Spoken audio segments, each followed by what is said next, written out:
അസ്സലാമു അലൈക്കും. അൽഹംദുലില്ലാഹി റബ്ബിൽ ആലമീൻ.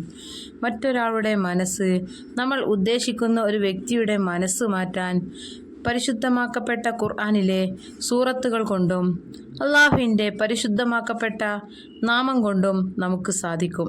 ഇൻഷാ അല്ലാഹ്, തീർച്ചയാണ്.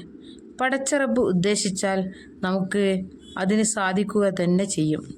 ഏതെങ്കിലും ഒരു നല്ല കാര്യത്തിന് ആരെങ്കിലുമൊക്കെ തടസ്സം നിൽക്കുന്നുണ്ടെങ്കിൽ ആ വ്യക്തിയുടെ മനസ്സ് മാറ്റി നല്ല കാര്യങ്ങൾ സംഭവിക്കാൻ വേണ്ടിയിട്ട് നമുക്ക് ഈ ഒരു കാര്യം ഉപയോഗപ്പെടുത്താം. അതുപോലെ തന്നെ നമ്മളോടൊക്കെ ആരെങ്കിലും അവരുടെ മനസ്സിൽ നമ്മോട് വെറുപ്പ് സൂക്ഷിക്കുന്നുണ്ടെങ്കിൽ അവരുടെ മനസ്സ് മാറി ഹൈറായ രീതിയിൽ സംഭവിക്കാൻ വേണ്ടിയിട്ട് നമുക്ക് ഈ ഒരു കാര്യം ഉപയോഗപ്പെടുത്താവുന്നതാണ്. ഒരു കാര്യം പ്രത്യേകം ശ്രദ്ധിക്കണം. നല്ല കാര്യങ്ങൾക്ക് വേണ്ടിയിട്ട് മാത്രമേ ഇത് ഉപയോഗിക്കാവൂ.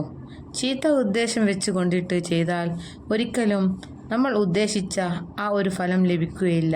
കുടുംബങ്ങൾ തമ്മിൽ ഒന്നിക്കാൻ വേണ്ടി ആരെങ്കിലും തടസ്സം നിൽക്കുന്നുണ്ടെങ്കിൽ, ആരുടെയെങ്കിലും മനസ്സിൽ വിദ്വേഷം നിലനിൽക്കുന്നുണ്ടെങ്കിൽ ആ ഒരു മനസ്സ് മാറാൻ വേണ്ടി നമുക്ക് ഉപയോഗിക്കാം. അല്ലെങ്കിൽ എന്തെങ്കിലും കച്ചവടത്തിനുള്ള ആവശ്യങ്ങൾക്കോ എന്തെങ്കിലും ബിസിനസ് പരമായ ആവശ്യങ്ങൾ തുടങ്ങാൻ വേണ്ടിയിട്ട്, അങ്ങനെ എന്തെങ്കിലും നല്ല കാര്യത്തിന് മേലെ ആരെങ്കിലും തടസ്സം നിൽക്കുന്നുണ്ടെങ്കിൽ ഇത് ഉപയോഗിക്കാം.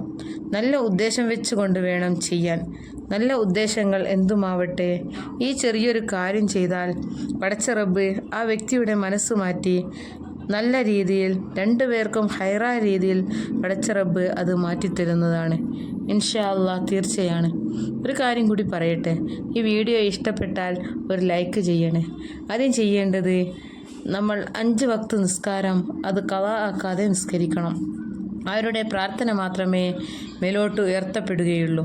5 വക്ത് നിസ്കാരങ്ങൾക്ക് ശേഷം സൂറത്ത് യൂസുഫിലെ 64-ാമത്തെ ആയത്ത് അവസാന ഭാഗം, ബിസ്മില്ലാഹിർ റഹ്മാനിർ റഹീം ഫല്ലാഹു ഖൈറുൻ ഹാഫിളൻ വഹുവ അർഹമർ റാഹിമീൻ എന്ന ഈ ആയത്ത്, ഈ പരിശുദ്ധമാക്കപ്പെട്ട ആയത്തിനെ ഓരോ നിസ്കാര ശേഷവും 33 തവണയാണ് ചൊല്ലേണ്ടത്.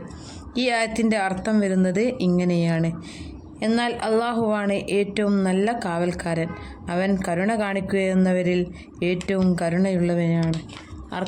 അർത്ഥം അറിഞ്ഞുകൊണ്ട് ചൊല്ലുകയാണെങ്കിൽ നമുക്ക് ആ ഒരു ഉദ്ദേശം മനസ്സിൽ നല്ല രീതിയിൽ തന്നെ ചെയ്യാൻ കഴിയും. അതുപോലെ തന്നെ ചെയ്യേണ്ട ഒരു കാര്യമാണ് യാ വാസിയു യാ അള്ളാ എന്ന ഇസ്മ, ഔദാര്യവും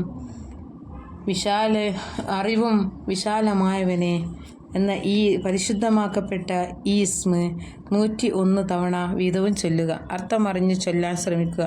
അതുപോലെ തന്നെ സുബഹി നിസ്കാര ശേഷമോ ഇശാ മഗ്‌രിബിന് ഇടയിലോ ആയിക്കൊണ്ട് സൂറത്ത് ഷർഅ്, അലം നശ്റഹ് ലക സദ്റക് എന്ന് തുടങ്ങുന്ന സൂറത്ത് 17 തവണ ഓതണം. ഓതുമ്പോൾ ശ്രദ്ധിക്കേണ്ട ഒരു കാര്യമുണ്ട്. ഓരോ തവണ ഓതിക്കഴിഞ്ഞാലും നമ്മൾ ഉദ്ദേശിക്കുന്ന ആ വ്യക്തിയുടെ പേര്, ആ വ്യക്തിയെ മനസ്സിൽ കരുതണം.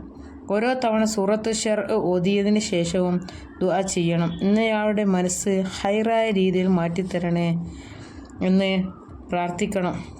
ഇത്തരത്തിൽ 17 തവണ സുബഹി നിസ്കാര ശേഷമോ ഇശാ മഗ്‌രിബിൻ്റെ ഇടയിലോ ആയിട്ട് ദിവസവും ഒരു തവണ ചൊല്ലിയാൽ മതി. എന്നാൽ യാ വാസി യാ അള്ളാ എന്ന ഇസ്മ 101 തവണയും അല്ലാഹു ഖൈറുൻ ഹാഫിളൻ വഹുവ അർഹമുർ റാഹിമീൻ എന്ന ആയത്ത് 33 തവണയും എല്ലാ നിസ്കാര ശേഷവും ചൊല്ലണം. സൂറത്ത് ഷർഅ് മാത്രമേ ഇശാ മഗ്‌രിബിന് ഇടയിലോ സുബഹിക്ക് ശേഷമോ ചൊല്ലേണ്ടത്. എല്ലാവർക്കും ഇത് ഉപകാരപ്പെടട്ടെ. പടച്ച റബ്ബ് നമ്മുടെ എല്ലാവരുടെയും കാര്യങ്ങൾ ഹൈറായ വഴിക്ക് ആക്കിത്തരട്ടെ. എല്ലാവരുടെയും സാലിഹായ ഹലാലായ എല്ലാ ഉദ്ദേശങ്ങളും അള്ളാഹു നിറവേറ്റിത്തരട്ടെ. ആമീൻ. അസ്സലാമു അലൈക്കും.